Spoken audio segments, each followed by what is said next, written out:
Folks were shocked and stunned yesterday to find the news of Michael K. Williams being found dead in his Brooklyn apartment at the age of 54.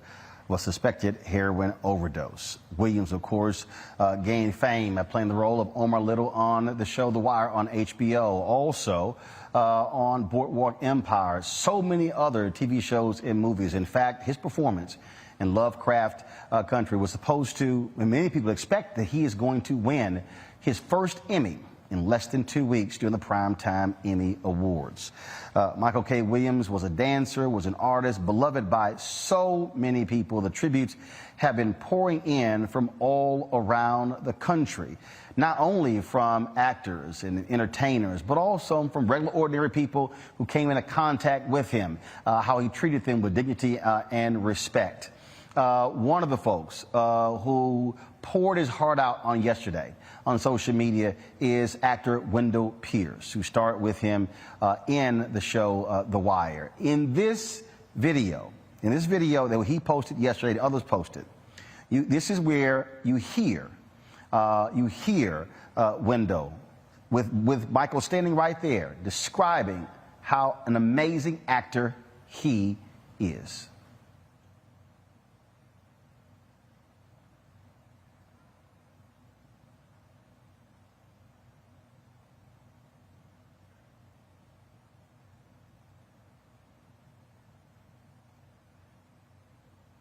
All right, folks, let me know when we actually have that interview ready, because it really was a powerful interview. Let me go to quickly to Michael Collier.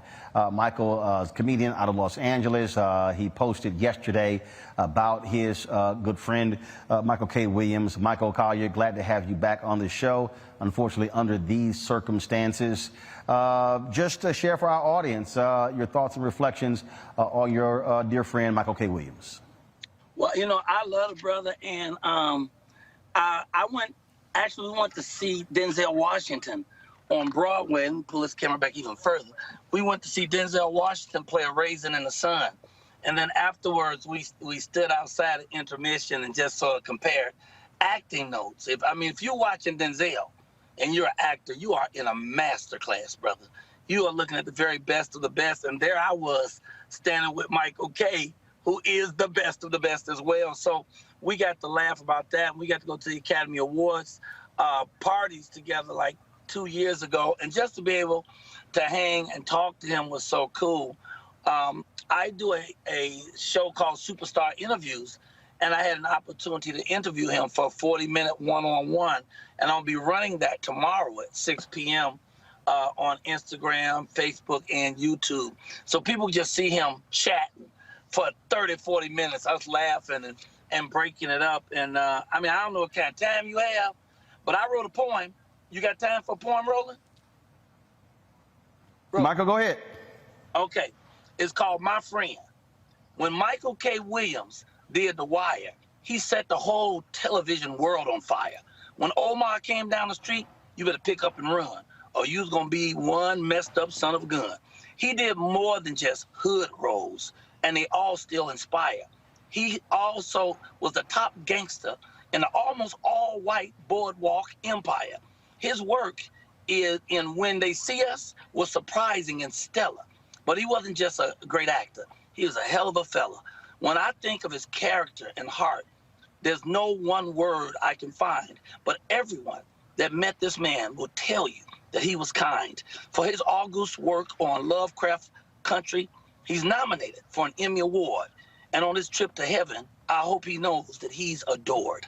I swear I hope he wins that thing to crown his awesome career.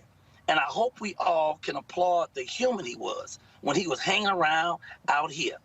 We will miss this magical brother. Great actor, great father, great dancer, great man. We will fill in his spirit with prayers and love and put the rest in God's hands. I love that brother, man. And he had just such a great body of work that was so varietous. He did all types of roles, man. And he brought all of it and he left it all right there in the camera. he didn't play. So I was honored to know him, and I will be sending prayers up for him on my shows. Every place I go for the next couple of weeks, I'm burning 2 candles a day and just wishing that wherever he goes, I know he's in the heart of God, but now I want to keep him in the hearts and the minds of us, because, you know, this is 4th Emmy nomination, and I want him to win this one. Michael Collier, we appreciate you sharing your time and thoughts and reflections on your friend Michael K. Williams. Thank you, King. All right, see y'all. All right, folks. Michael talked about the roles that he played. One of those roles was in the remake of the movie Superfly, which was led by director X. He joins us right now here on Roland Martin Unfiltered.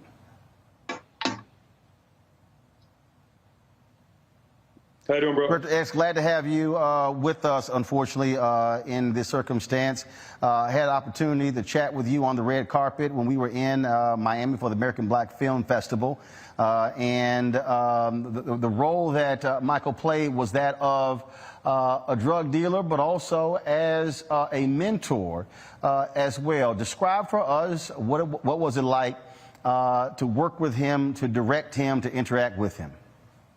I mean, yeah, his role, he played Scatter from the original movie. And, I mean, he's just a real artist that respects all the art forms of it. It's not, you know, some people get very caught up, and I'm an actor, and that's where they live, and I do films, and I do these things. But he had a real respect for dancers, directors from music videos, commercials, just the whole art form across the board, and really understood when you're dealing with masters, right? And he was a master himself, right? He was truly dedicated to the art form, truly appreciated all forms of art. And, you know, on set together, we build a lot in between shots and just kind of vibe. And just a good brother on his own, you know? And then as well, what he did in the community, I mean, it's a real loss. Very few people use their fame the way he did. And again, artistically, was so sound when it came to the craft. He openly talked about the battles that he had with the demons of drugs. He gave an interview where he said that when he was doing The Wire, he did not want to get found out being in the tabloids. You look at several roles that he played, drugs were involved. But this was something that he was constantly fighting with bouts of sobriety. Can you talk about, again, here's this enormously talented actor who's battling substance abuse, and when he died, when I got the news yesterday, the person who I first thought of, another amazing actor, Philip Seymour Hoffman, who died at the age of 47 of an overdose. And so this was not just a personal battle for him. He was open and sharing it with people about what he was fighting against. Yeah, look, I never had a conversation with him about these things. And for me, I mean, which shows you the other side. It's cool, solid brother, you know, work together, see him out, have a vibe, run a joke, you know, and had no idea that this is what was going on. But look, there's something about being a performer and really being an actor. This is not easy. They make it look easy, right? So people are like, oh, that's just acting. No, that's not just acting. It takes real dedication to the craft, real talent and skill to become this good, to become other people. And diving into those roles and representing such vastly different characters as your profession requires you to go some places. And some people are just, they're more open to that. Again, I can't speak to what was going on with him. We never had a conversation like that. But like you said, Philip Seymour Hoffman, all these great actors, they've had these struggles, because I really believe there's a part of this that just it's an art form like no other. None other requires you to become someone else that you can believe. Everything else, all the other art forms are being yourself as much as you can. And this one just requires a different kind of depth, and everyone having their own methods of what they got to do to reach that place as a performer. And like I said, this guy really is about his life. Michael's really about this craft. So I don't know. I can only look from the outside. But I have, and I mean, and we haven't even talked about what fame means, walking outside, especially being so iconic, having people really put that on you. These are not normal experiences for the average person. So for us, trying to understand it is we just can't. We're not in those shoes. You know what I mean? But we try and understand. Here's a clip of Michael on the Tamron Hall Show talking about his fight against addiction. Well before you use the drug or alcohol again, the pieces start to fall apart well before the relapse. What do you mean by that? With Wood, we see a perfect example of that. A lot of people often think that when a person puts down the drug or the alcohol, that all the problems go away. That couldn't be further from the truth. Drugs and alcohol are not the problems. They're merely symptoms of the problem. And once those things go away, the real work begins. Working on all the character defects, the moral compass, the skewed moral compass. Those are things that need to be addressed. Those are the reasons why we got high in the first place, and our inability to deal with life on life's terms. Yeah. So for me, for instance, when The Wire was coming to an end, I had no legs to stand on. I had stopped doing the work on myself, the shutting down the inner critic in my head. And, I went from being a shy, dark-skinned kid in the hood who was corny to all of a sudden, everyone is just, yo, man, I love you. Right. And I was like, the only small problem was they were calling me Omar and not Michael. And I was like, yeah, Omar, Michael, who gives a damn? It's the name, right? Right. And that was the beginnings of me losing myself, losing my identity, and in my work, and that came back to haunt me drastically toward the end. I had no legs to stand on when that show ended, because I was forced to go back and look in the mirror, and that was who wants to do that, right? You had to go back to the mirror and ask yourself who you are. Michael, it's so interesting. You have this pivotal moment that happened in your life that involved then Senator Barack Obama on the campaign trail. It was 2008.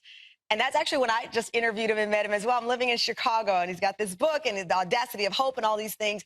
And you said that I just didn't feel worthy of meeting this man. You're in the room. You're there for a reason, but you didn't feel worthy. Why?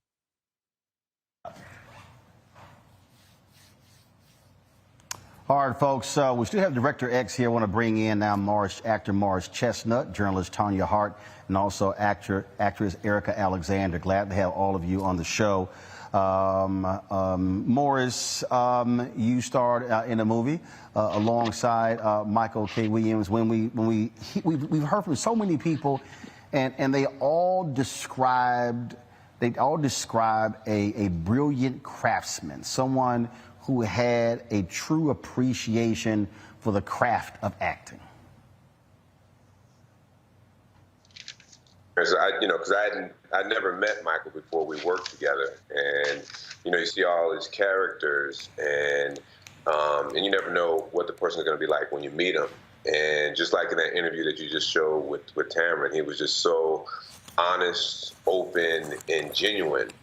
And he brought that into all of his characters, and particularly the character that he played with us. But when you meet him, he was just so personable. And the director before, that was just on a second ago, said he makes it look easy. Even when I was working with him, he just did it so effortlessly and just brilliantly. And he's a brilliant talent.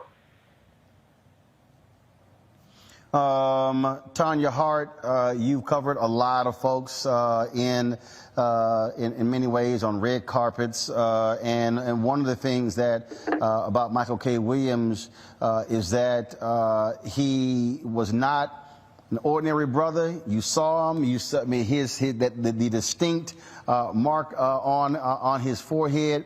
But the thing that also I thought was always interesting, he you see these roles where he played this really, really serious dude, but man, he was always smiling when you saw him on the red carpet. Yeah. Absolutely smiling, and a very, very, very nice guy. You know, it's not easy being out there on the red carpet for the actors, and even for the journalists. And I have to say, Michael, as intense as he was in his roles, there was an underlying inner sweetness to him, I guess is the best way I can describe it. He was really a sweet guy. I mean, and you could tell. And he always had a smile on. Let me tell you something else. The brother was always sharp, okay? He did not hit a red carpet where he didn't have his AAA game on, and you had to love that about him. And even in the roles he plays, you know, they weren't always where he had to dress up. He looked really great in his clothes, let me just put it that way. So, but there was a sweetness about him. Also, I'd like to say that, you know, people haven't really talked about some of the things that he did when he wasn't on camera. He worked with children. You know, he had a very special organization that he worked with, and I wanted to make sure I got the name of that right, and I have it right here someplace. I think it's Making Kids Win. And that was very, very important to him. So I just think that the other thing is, by the way, it's 5 Emmy nominations with the one coming up on Sunday, the 19th of September. I do believe that he is going to win this. I think it's just his turn. We all know here in Hollywood how some of these things work. And after 5 nominations, and they were all great, it's his turn this year. So I'm kind of betting that he will win this. The sad part is that it will be posthumous. So I don't know. We've lost a great talent. There's one other thing I want to say that I think is very important. We've lost a lot of people to drugs all of a sudden. And there's a thing out there now called fentanyl that apparently is going into a lot of the drugs that people were using recreationally. I would just like to say to everybody, just don't do it. It's not worth your life. It's not worth leaving this planet because somebody gave you a bad batch of whatever it was. So I'm just hoping that people won't do it. And the other thing I'd like to say about that is, with Michael, as well as many other people, his drug addiction started when he was a teenager. And I think we don't understand how hard it is to get rid of an addiction when you started at that age. And I think that we need to start embracing our young people and making sure that they get the help they need when they need it, so we can prevent these kinds of things from happening. Because we love this man. We will miss him forever. I'm going to go back to Alexander, hold tight 1 second. I'm going to go Morris and Director X. Morris, one of the things that's interesting, Michael was not the leading man, but damn, he sure stole a lot of scenes.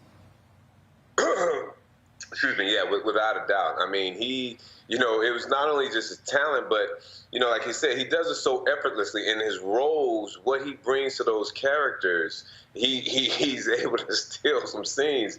The brother was just masterfully, brilliantly talented, and he was such a unique talent. Like you say, you know, he had the scar on his face, and just his overall talent, you just couldn't help but be drawn into him and just watch him. He was just interesting. And to me, when you watch him, he would, like I say, it's him being genuine. He's bringing these characters to life. It goes far beyond just the scar. He was just such an interesting, unique talent. Director X, I take it, first of all, again, Trevor Jackson, he was the lead in your remake of Superfly, but sort of like, you know, their roles in the movie, it was Michael K. Williams who was playing the mentor to essentially the mentee. Oh, completely, yeah. And look, we wanted someone we wanted someone to play that role that when they came on screen, the audience said, "Yo, him." You know what I mean?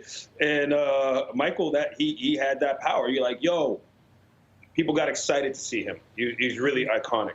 And to put those two together, and actually, again, when I think back to Superfly, I don't think so much about, I mean, they did great performances, without a doubt. But I remember there were conversations off camera, in between shots, the things they would talk about, or we would talk about. But I remember, like, when we did them talking in the car, and they hear their conversations, because they're just in there, and I have the comm on. So I hear them, right? And again, he's just a cool brother, man. and just giving him a vibe about the game, right? There's definitely some OG kind of talk on what he's dealing with and where to go, and it was great to hear that conversation with it.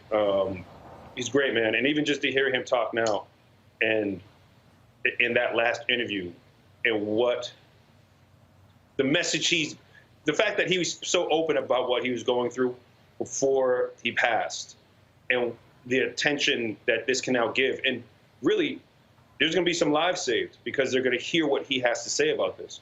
So it's even in passing, he continues to do good work for the community. Erica Alexander, I want to bring you in. You posted this on Instagram. You said, he was wonderful, sensitive, kind, wicked, funny, and gracious. We got on really well. The outdoors suited him, and he marveled at it. But then things changed, and his time there ended abruptly. No words were said, just gone. It was when y'all met at Sundance. And you just talked about I love this here. You said, I knew he was not a cookie cutter cutout. No, he wasn't. Michael was unique, and he was a shapeshifter. We met at Sundance and got on immediately. I'm obviously just a very curious individual. I was so happy to meet him. At the time, he had just done The Wire and had done a very fantastic job of it. But inside of that dynamic, we're in a natural setting. Many people who are city people are outside of, the buildings and all the things that can clutter your mind or the conversation. And we're just walking and talking and sleeping and having, communing inside of a very organic space. And he was wonderful. And he was just looking at everything with such wonder. It was like he was a child, and he wanted to drink out of the stream that was going down, and everybody was trying to convince him that it wasn't purified. He said, I just need to get a cup. I just need to get a cup and drink out of that, and, that type of thing. But I knew he had some issues there, and they ended up letting him go and asking him to leave because he wasn't making his calls. Obviously, it's not the first time that an actor could do that, and there could be many reasons why. Just over the years, I found out that the things that were complicating his career in that way. And he wouldn't let that on. It was not like you knew it. He had so much natural talent, and he was so remarkable. He had devastating looks. He had a vulnerability and charisma and a power in his performances that is unmatched, because all he had to do was show up. He didn't have to do much of anything. He was in his DNA. The fact that he was able to, I think, fight against being typecast, because people see dark skin and they see that sort of smoldering look, and they wanted to just always put him in the villain and or the dark roles. But he was pure light, and that's how I'll always remember him. And I was glad we had that time together. Of course, we knew each other over the years. But to me, that first meeting with him in that space was his more natural space, and I'm glad I got to meet him there. Morris, final comment from you before I let you go. Then I'm going to go to Director X here. Last year, when some video came out and Chadwick Boseman had lost a lot of weight, he and I had texted back and forth. And this is what he said: as an artist and a human, I share my feelings with you, but in the public realm, I can't explain myself. That takes away from the art and the way of the artist. I would rather be misunderstood than go explaining away the reasons for my actions. You will see it on the screen. There's just a certain code that you live by when you do this for real. People don't understand our craft or our way of life.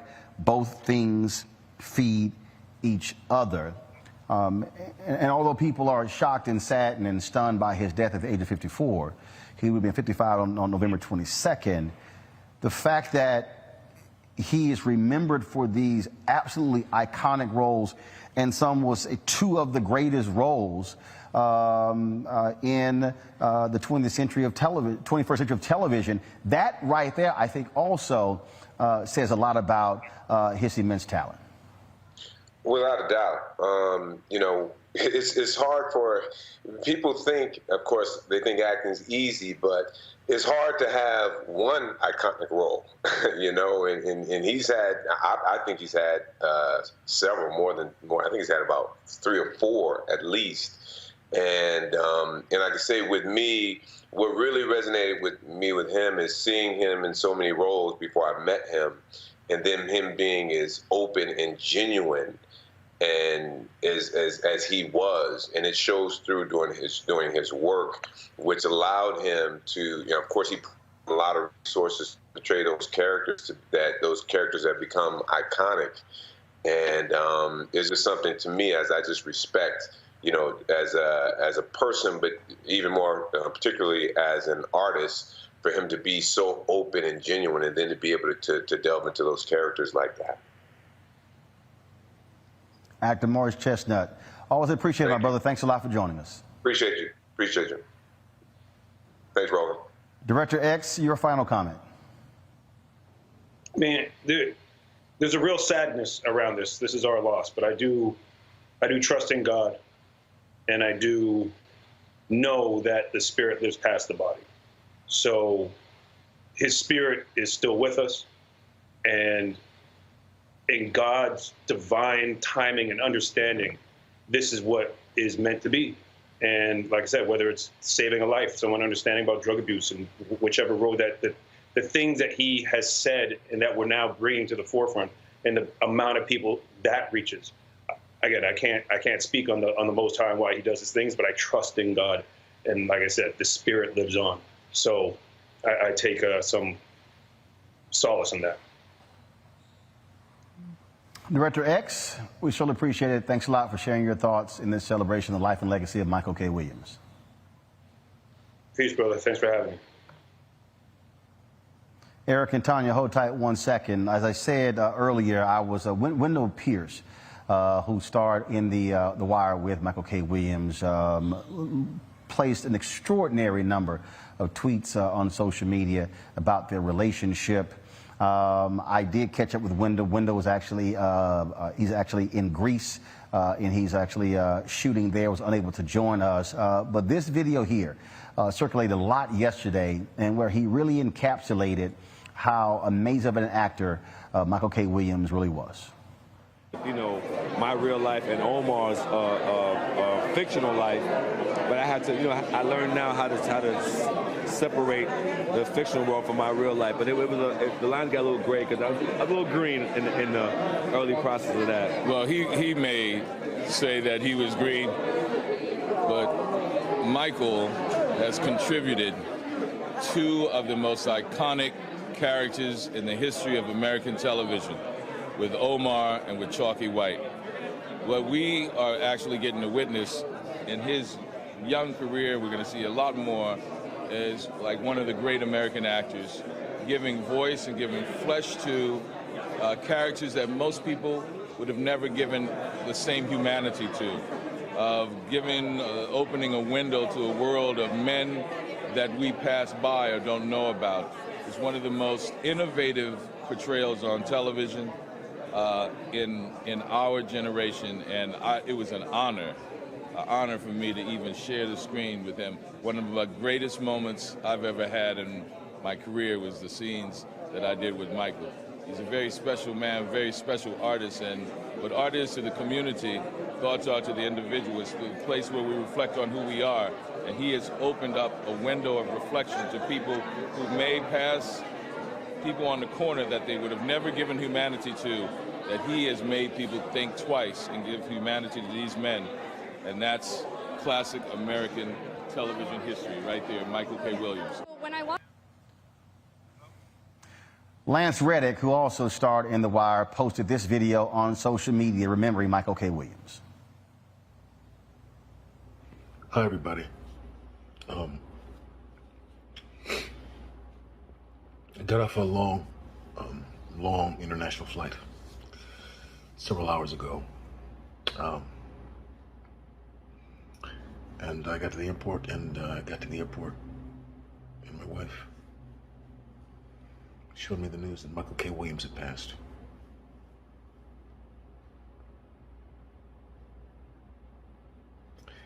And I just felt that I wanted to say something.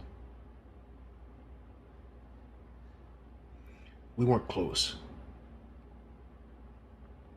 I hadn't really spoken to Michael in years. I saw him at an event last year. But we didn't really get a chance to talk. And in the coming days, people are going to talk a lot about his award nominations and the incredible roles that he played, not the least of which is The Wire, which was so incredibly groundbreaking on so many different levels in terms of representation. But I remember we were at a bar one night, just the two of us talking, having a drink. He was telling about how he got started in the industry as a dancer. Told me about meeting Felicia Snoop, and how he introduced her to Ed Burns and David Simon. And whenever I needed help, advice, career stuff, particularly back then, he'd always help. He introduced me to his manager. He introduced me to his, when I needed help, he introduced me to his publicist. He was that guy. So, while everybody else talks about what a great actor he was, I just want to say from my experience, he was one of the kindest, gentlest, most genuine, giving and courageous souls I've ever met.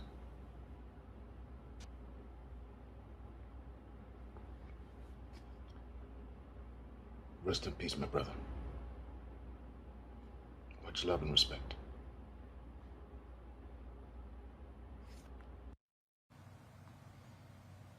All right, folks, we are joined by a couple of more guests. We still have Tanya Hart, Erica Alexander. We're joined by Dr. Greg Carr, Department of Afro-American Studies at Howard University, professor there, and also we have actor Flex. Glad to have all of you. Flex, I want to start with you. We've talked about his acting. You knew Michael from dancing. Yes. Before all of this, we go back to the club days. We were just backpack kids dancing in clubs in New York like the Sound Factory and the Tunnel and Choices and all these different clubs. And we would just dance, man, all night, just free. We no cares in the world, man. And as this video has surfaced, that was him. And he was always genuine, always greeted you with the beloved, how are you?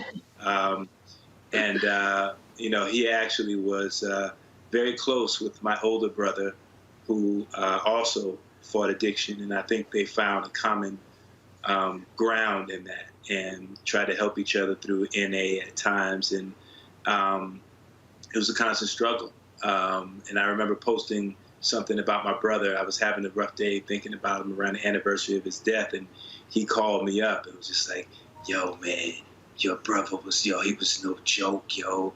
Your brother could dance. Your brother could boost. And boosting from New York means steal clothes. But that was him, man. He just out of the blue called me, and that lifted me up. And that's who he was.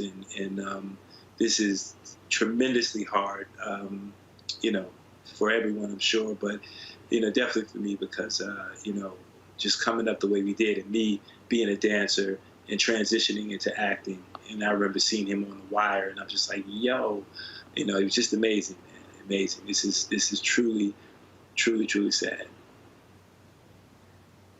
Tanya Hart, earlier you were talking about Michael and his attitude. We crossed paths a few times. It was last year, though, at the 2020 ABF Honors in Los Angeles, where we actually got a chance to talk, got a chance to exchange numbers.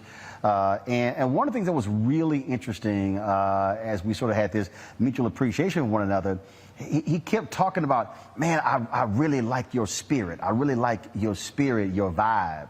And he was very much to the point that Erica, and I want Erica to speak to this as well, he was very much about connecting with people that way. I meet a lot of entertainers, but the conversation with him was a different type of conversation, Tanya.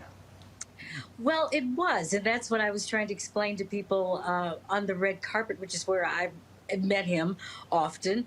And the thing about him, too, he always made sure if he saw black press out there, he would make sure that he went to talk to the black press. And we can really appreciate that because, you know, Roland, you really know everybody doesn't do that, especially when you've reached the stature that in the business that he has. But he would always make sure that he talked to the press because, you know, he understood who really helped his career along. It's always the black press. We always know about folks like Michael before the general public knows who Michael is. They may know he's that great guy. You know, I saw that guy on TV the other day. I don't know who he is. We knew who he was. We knew where he came from. We knew how important his talent was. And we would give that out to people, and he would give it back to us. And I truly appreciate him for that. I just, again, it's going to be interesting. You know, the Emmys are going to be virtual, sort of. They're doing a virtual and in-person thing this year as well. Most of us in the press will be virtual. A few of us will be there. But it will be interesting to see the kind of tribute that people pay to him, because even a lot of people who didn't give him his propers when he was here, you know, they're going to come out and do that now because it was so well deserved and they knew it was deserved. And it's sometimes a shame that this has to happen before people realize how important, because he was truly an important and a gifted talent, but he was important, I think, to black people. Because as many of the folks here have said, he showed a certain humanity and humility and vulnerability on the screen that we don't often get. And he also allowed us to tell our story in our own words. That's really what Michael K. Williams did. He told our story in our words. And I appreciate and love him for that. Erica, that point about spirits connecting, the vibe that he had, I saw somebody, and it was just a random person who said they happened to be at a party. This person was a poet. They felt out of place. They sat in a corner, and Michael came over and began to talk to that person and said, well, what do you do? The person said they were a poet, and he said, well, I want to hear some of your stuff. And this person said they were just shocked that here they were at a party and he was spending that amount of time with them and said, hey, I want to hear your stuff. He was a very giving spirit, and he would get intimate with you very quickly. Something that actors have to do immediately is meet somebody and then make love to them. He did that every day. He did that as a matter of course. That's who he was. And it can't be, again, quantified, the amount of charisma and power that he carried. But that was also a way of him tapping into his source. And he understood that. You had people like Lance Reddick and Wendell Pierce. And these are actors I've worked with and I know. And I feel like I've gotten intimate with without having any relationships like that, you know, in the typical way. Very, very quickly, because I played Lance Reddick's wife, and Wendell Pierce and I have performed together, and we grew up together, a lot of us. I see Flex here and think about how young he was when he was on the radar. And it's just totally right what Tanya's saying about how the black press recognizes you before anybody else does. And they sing your praises and they lift you up. And often that's probably the only sort of support you'll get. But I just want to say right here, right now, is that we know each other in this very small industry. And if you last any length of time, it's because you've connected intimately with people and we've supported each other. And it's heartbreaking to keep losing all these powerful talents. African American, 13%, are the most powerful culture makers in world history. And I think we've been burdened with a unique, mission to teach us how to be human, whether it's through music, acting, through sports, through achievement. And we need help. I was speaking to the NAACP Hollywood Bureau. It's now run by Kyle Bowser. And they were asking how they could be more advocates and or activists for actors. And I said, we need help. There are many people who live in poverty and who are suffering from addiction way before they get into showbiz. And showbiz can exacerbate those things. So we need to talk about that too. If his life means anything, it means talking about the things that made him successful and the thing that ultimately destroyed the length of his life.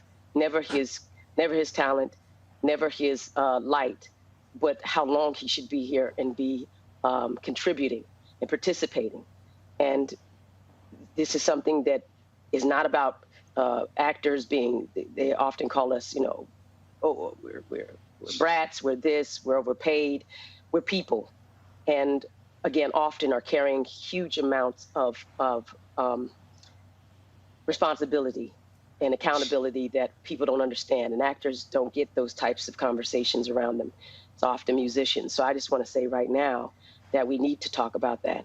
And there are people who come in with these addictions, as it was said earlier, and they need help making the transition to not only support their family and their career and the representation and all the things that come with it, but also to banish and exercise the things that can take them down. And we've had too many people go down, not to be very honest about where we are right now. It's a crisis thing. It's a crisis in our neighborhoods, our communities, in our homes, and it's a crisis on stage, screen, and every place else. Erica Alexander, Tanya Hart, I thank both of you for joining us. Flex, give us your final thoughts on your longtime friend and colleague, Michael K. Williams. He definitely was an inspiration. I just think, to echo what Erica said, we have to check on each other. We have to, I've seen it up close. I've seen addiction up close between my brother, like I said, whom he was friends with, my brother Dwayne, between my mom with a cocaine addiction and another brother with crack addiction. Thankfully, they beat it, but, we got to check on each other. And in this business and what we do, I think sometimes we get more caught up in what people think about us as opposed to being thought of. And he was just a generous guy in that way. And I loved him, man. And I tell you, I was out of town this last weekend, and he was on my mind to just reach out to, but you go through life and you're busy, and I'm just like, oh, he's probably too busy, and I regret that I didn't. But I tell you one thing, his impact will last forever, and I'm just thankful that the Infinite Creator just allowed me to have whatever time that I had with him, and that he was able to share his gift with the world. So, my heart goes out to his son and to his mom, who's 93 and still going, and all of his supporters and friends. Flex, always a pleasure, man. I appreciate it. Thanks a lot. Thank you, brother. Folks, in a moment, we're going to be joined by Fat Joe as well as Freeway Ricky Ross, who Michael K. Williams portrayed in the movie Kill the Messenger. Before we go to them, Dr. Greg Carr, put this in perspective. One of the things that I heard people talk about was Michael K. Williams brought to the screen the portrayal of black men who are often ignored, who are often forgotten, and he brought a sense of humanity to the screen. And so put his career in historical terms, put it in contemporary terms, in terms of what he meant in this era of Hollywood, but specifically Black Hollywood. Well, brother, something Eric Alexander said very importantly, and everyone has said it, but speaking to his spirit, his ethos, even as I sit here, as we sit here and look at you there in a building that was very much frequented by our frat brother W.B. Du Bois when he was an undergraduate student at Fisk, Du Bois, who knew many of the women and men, and that portrait of the Jubilee Singers behind you. We remember in 1903, W.B. Du Bois in his book, The Souls of Black Folk, talked about this double consciousness. If you're black in America, you not only see through the eyes of black people, you also are forced to see yourself through the eyes of white people looking at you. And Michael Williams, man, and this is from somebody who was a theater major right down the street from where you are at Tennessee State. So, you know, trained on the stage, looking at someone who was a trained performer, as we know, as a dancer, choreographer, but then who entered the representation of black figures without that kind of theater background or deep background, who in fact came into his first movie role because Tupac Shakur was looking through still photographs and said, hey, this guy looks thugged out enough to play my little brother. Go find him. And that's what got him that first role in the film Bullet in the mid-90s. This was a man who exuded our complex humanity. You know, in an interview he gave with the Guardian newspaper a few years ago, he said, you know, I use my job. Notice how he calls it a job. I use my job to engage and to extract empathy and compassion for people who are often stereotyped and might otherwise be ostracized in that sense. And we see the complexity of his black maleness on the screen in all his roles. That last major role that Sister Hart said that he might get that award for and probably will get the award for in Lovecraft Country, Montrose Freeman, unlike Chalky White, one of the most stereotypical names you could put on a black character in Boardwalk Empire, unlike even Omar Little, who after the first season of The Wire was only supposed to be there 1 year. He ends up going through the rest of the run, and he says, you know, at the end of year 1, I wore the darkness of Omar Little, because even people in the hood were calling me Omar. When he first met Barack Obama, he said, Omar. Hey, dude, this is my name, not Omar, but, you know, I'll wear that. He came out of that first season with all of that stuff. He says, I lost everything. I was on cocaine at the end of the year. I lost all the money. He rebounded. But through it all, he portrayed the complexity of black maleness in a way that wasn't coached by directors that he had grown up in college or on the stage or in off-Broadway.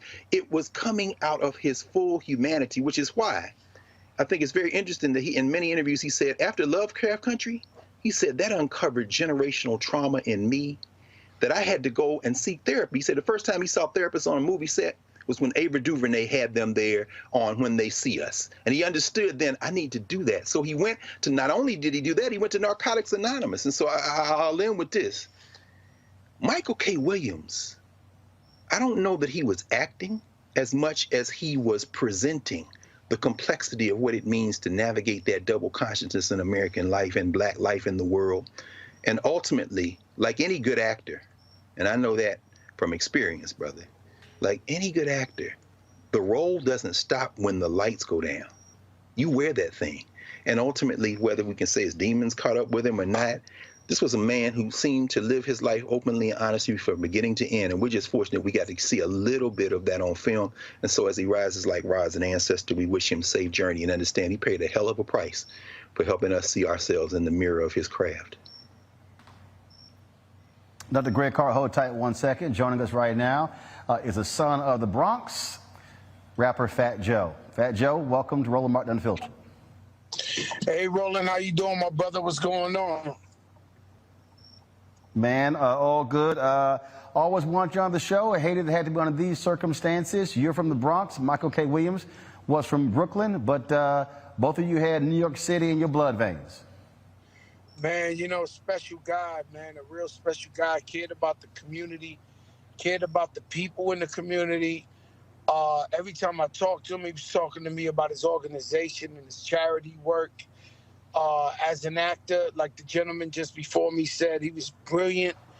He was a genius, and just everybody just was in love with him. And he was so incredible at his roles that it was hard to look at him as Michael K. Williams when you met him in person. Like he said, Barack Obama would call him Omar. You know, people walk up to him, call him Chalky White. I mean, this guy was incredible, full of life, gone way, way, way too soon. Talk about the fact that he was very open, Fat Joe, about his struggles in his battle. Courtney B. Vance posted on social media that he would send him quotes from the Bible, and Michael would respond, and he said, and how they would go back and forth. I mean, this was a man who was wrestling with his demons. You know, for me, it's weird, right? Because of course we know his history, but I have been seeing him in the past months and all that, and this guy looks so clean, so sober. He looked like he was just like me and you, just focused, man. So this is coming out of right field to me. I know he's had his histories, I know he's had his battles, but every time I've seen him, he's just been straight up sober and focused and talking about the movement and talking about the people and helping the kids and getting them out of gang life and stuff like that. And so it's, man, this took me by surprise, man. Well, it took, I think, a lot of folks by surprise, and so many people have been shocked and devastated. Nikki Bahari, she tweeted that she was just shooting with him 2 weeks ago. Others talked about talking to him just a week ago, but the reality, Fat Joe, is that one of the things that we understand with addiction is that any one thing could just cause some stuff to just go, and then all of a sudden they make that one phone call, and unfortunately it was time's up for him. Last thing I would like for you to speak to is that for somebody who played these, who the people thought he was serious, he had the scowl, man, this guy had a laugh, and when you saw, I mean, he just could fill the room just with his laughter and dance and just truly living life. He was just beautiful, man. He was compassionate. Even though his roles were tough, guys, he was a sweetheart. He was a teddy bear in person. He cared about the people. He was so humble. You know, it's like a guy who wasn't aware of his contributions. He wasn't aware of his paving the ground and everything. You know, this guy, man, he was a special guy. And he was somebody that was accessible to the people, you know, and always there for the people and always fighting for the people, man. He's going to be really, really, really, really, really, really missed. God bless this brother, man. And he should be as a major inspiration, because we all know that addiction is really an illness, and it's so strong that the smartest people, the greatest people in the world, fall to it. You know, so God bless Michael. We'll forever lift up his voice and represent him to the fullest, man. But God bless him, his family, everybody who's been affected by his death. Fat Joe, I appreciate it, my brother. Thanks a lot. Thank you, Roland. God bless. Yes, sir. Jasmine Koenig, who is a journalist out of Los Angeles, she tweeted this a couple of hours ago. She asked me to share this with you. Compton Council member Michelle Chambers and sister of actor Michael K. Williams released the following statement on the death of her brother. Our family has been shaken to the core of the loss of our Mike. Thank you to everyone who contacted us, flooded us with love, and more importantly, prayers. I will miss my brother, my best friend and birthday partner in this realm, but I know he will continue to watch over me and our family in heaven as he did on earth. As I said, when you look at the various tributes that have been pouring in, one of his dear friends, actress Tasha Smith, also director, she has been just posting a number of different things. They were extremely close. She and I had an opportunity to chat via text on yesterday. You see that about 6 different posts that she posted. The first one, words cannot express the pain I feel in my heart. We laughed, we cried, we prayed, love you forever, my friend. Then she said that she had another one, no one made me laugh harder than Michael, I'm numb. We loved listening and dancing. And so you have all of, then she also posted another one. You gave us all so much love, wisdom, and support. My confident friend, prayer partner, fellow artists, you loved hard and lived courageously. You encouraged me and inspired me. You will live in my heart and our hearts forever. I miss you so much. I can't process this. I know you're with the Lord, resting easy, at peace, but damn, this hurts. That was actress, as well as director Tasha Smith sharing her thoughts about her friend Michael K. Williams, who died yesterday at the age of 54. It was in June when Michael K. Williams took the stage at the BET Awards for their tribute to DMX, and he certainly embodied X with this performance.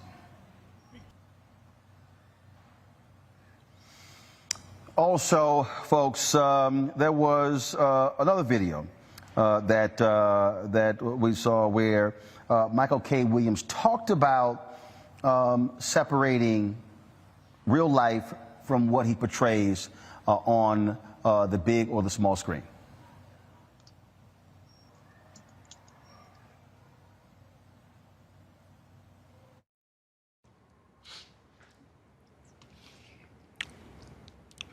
You think I'm being typecast? I don't know. Think this cat is typecast? Actually, I want to do this here. So actually, there's a longer video. That video was actually, it was called Typecast. It was put out by The Atlantic as well as HBO. And so what I want to do is I want to play the full video. It should be a 2-minute and 23-second video. So if y'all have that video ready, now go ahead and play it.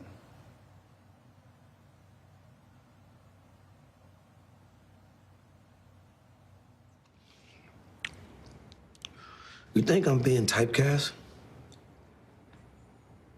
I don't know. Think this cat is typecast? It's a fucking cat, you know? Ain't got much choice. What if he moved to a new neighborhood? You know? Hung out with the poodle crowd, did poodle things, you know, become a poodle. Still be a cat, you know? But what if he convinced himself that he was a poodle and everyone else that he was a poodle?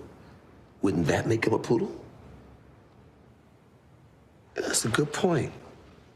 I mean, weird as shit, but that's a good point.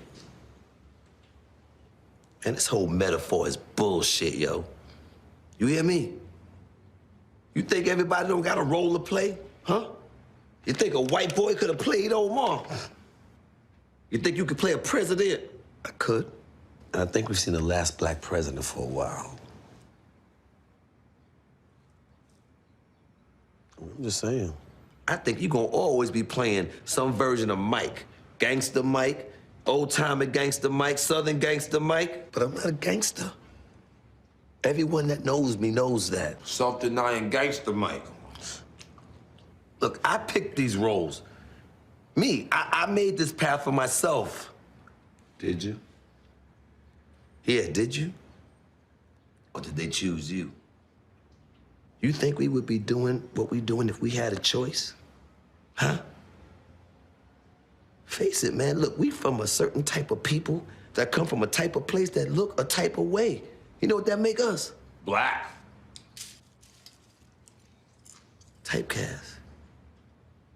If I were typecast, I'd be in jail or dead. But I'm here.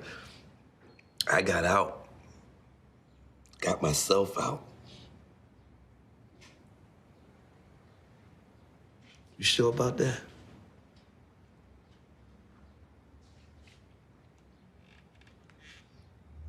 Yeah.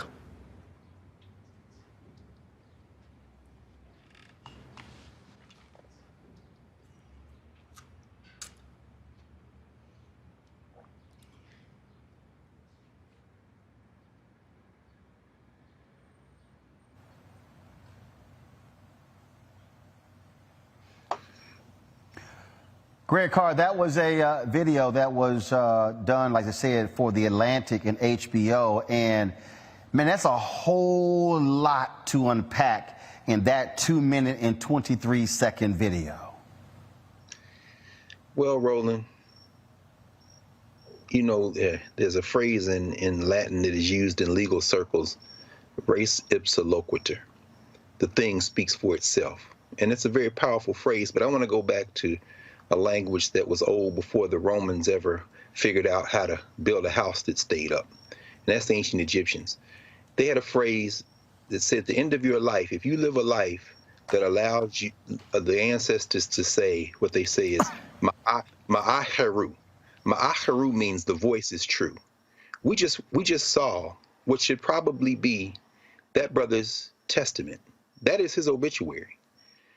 I mean, watching him portray DMX, you realize he can only embody DMX to a point, because DMX was the characterization of the so-called alpha male. That wasn't Michael K. Williams. Michael K. Williams, I mean, pushed against the borders of gender. Think about his role in Omar. Again, a role that was only supposed to last one season, but he overflowed the boundaries of expectations. He could not be stereotyped. So he ends up playing a character who is gay, but who also eschews money. Remember, he burns the money in the stash rather than he's just signaling out to these cats and Omar in the street. In other words, who really wants to exact revenge because he loses his male lover, and then when he's in a position to kill Brother Muzan, the Nation of Islam cat, he's got a code. He said, "Well, you didn't do it, I'm not going to kill you." The whole point is that even in the Montrose character there in Lovecraft Country, again, overflows the boundaries of gender. And he talks about growing up, I wasn't that alpha male. What we see in that representation there is the full arc of Michael K. Williams. He's having a conversation with himself, and what he's saying is, they wanted to stereotype me. A lot of people may not know, you know this, you know, you probably already know it. Quentin Tarantino wanted to put him in Django Unchained. It was down to Michael K. Williams and Jamie Foxx for the role of Django. Quentin Tarantino, one of the most brilliant exploiters of black culture in contemporary film history. A real coon maker, in my opinion, excuse the French, but Michael K. Williams, fortunately, didn't get that role. Why? Because I'm sure he would have overflowed the boundaries of Django as well. And I'm saying all that to say that even as there were attempts to stereotype him, up to and including, I don't know if you, some of y'all may not be familiar with the series that's on Vice, Black Market.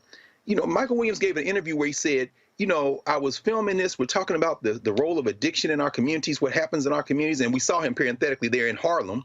I've been on that street corner many times, crossing the street, talking to somebody. You see just regular black people, red, black, and green flags. This man is connected. He said, after we wrapped the segment I was filming, a brother came up to me and said, "Yo, Omar, take me with you, man. Don't leave me here." And Michael K. Williams said, in listening to that brother, I wanted to help him, but there was nothing I could do in that moment. And within a few months, both he and his grandmother had died. But when we see that characterization right there, you sure about that? And you see his tears well up in his eyes? That wasn't acting, brother. And this thing that overpowers so many of us in this life looks like it came up and overpowered Michael K. Williams. But I tell you what, we all got to go that way. And in going that way, we can always look at this brother and say, in that 2-minute plus a few seconds clip, he embodied what it means to try to navigate this very strange thing, as Du Bois said, this curious thing of being black in a place that rejects you because you are black. He never let it define him. He overflowed all those boundaries, brother. That was a remarkable clip. Thank you for showing it to all of us, brother. Folks, in the movie Kill the Messenger, it portrays the story of Gary Webb, the reporter for the San Jose Mercury News, who broke the news of the CIA's involvement in the spread of crack cocaine across the United States. Michael K. Williams played Freeway Ricky Ross in that film. Joining us right now is the real-life Freeway Ricky Ross. Ricky, glad to have you on Roland Martin Unfiltered. Glad to be here. Share your thoughts with us about the loss of Michael K. Williams, reportedly to a drug overdose, him playing you in Kill the Messenger, a movie where, frankly, drugs is intertwined throughout that story. You know, when I first met Michael, we had a meeting about him playing that role, and I was against it at first. I felt that producers and directors of the movie should not be doing a movie without me, that again, they were taking my story, my name, and using it, but not including me. And I told Michael that. And me and him, we sit down and we talked, and he told me that one of the reasons that he wanted to include me in it because he wanted to show the true story of what was going on in my life and in the story. So we sat down for a couple days and we talked and you know, finally I called him and I said, you know what, Michael, you got my blessings on the road. He also explained to me how the way they wanted him to portray me was not who I am. And not only did he go back to the producers and the directors to fight to get me to be a part of the piece, but he also felt that the role needed to be changed. We talked about that several times, about how he wanted the role changed and how he wanted to portray my character. They did change a few things, but they still wanted to portray me in a certain light, which was, you know, it came. What does that say about him as an actor? That him playing your role in selling drugs on the West Coast, but how he wanted, he still wanted the humanity of you to still come through in this film. Well, he respected me. You know, he showed me great respect. I mean, you know, my name has been used and my story has been used in so many different pieces throughout Hollywood, and very few have contacted me at all to get my opinion or my consent or anything. So for him to reach out to me and let me know that that he had won the role and that he wanted me to give him my blessings, it meant a lot to me.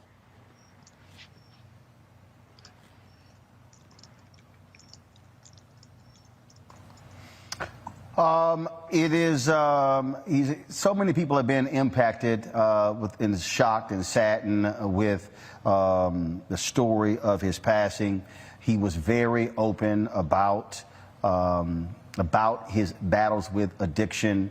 What would you say to someone out there who is doing today what you used to do? Someone who is having to confront the same inner demons that Michael K. Williams had to deal with for so many years in his life, dealing with drug addiction. What would you say to them? Well, you know, wow. And I had quite of an experience with not only selling drugs, but as well as addiction. You know, my brothers, I've had aunties and uncles and cousins as well, being addicted to drugs. And it's not an easy feat. You know, it's something that we all wrestle with addiction of some form of another. Me, myself, my addiction turned out to be selling drugs. You know, I fell in love with what we call the game of selling drugs. And I understood that my addiction could have been just as great as somebody who was using drugs. But we have to really, you know, look down in our souls and in our spirits to ask ourselves, is it worth us making our life a little better at the expense of somebody else's? And that's really the way that I was able to kick my addiction, because I understood that, yeah, my family lived a better life, but there were so many others, hundreds and thousands of others, who had to suffer for me to have that better life. Freeway Ricky Ross, we certainly appreciate you joining us to share your thoughts and reflection on the life, legacy, and the passing of actor Michael K. Williams. And I thank you for having me on to let me share in my short story. You know, me and him, we had a short time together. You know, I can't say we were necessarily friends, but we were definitely acquaintance.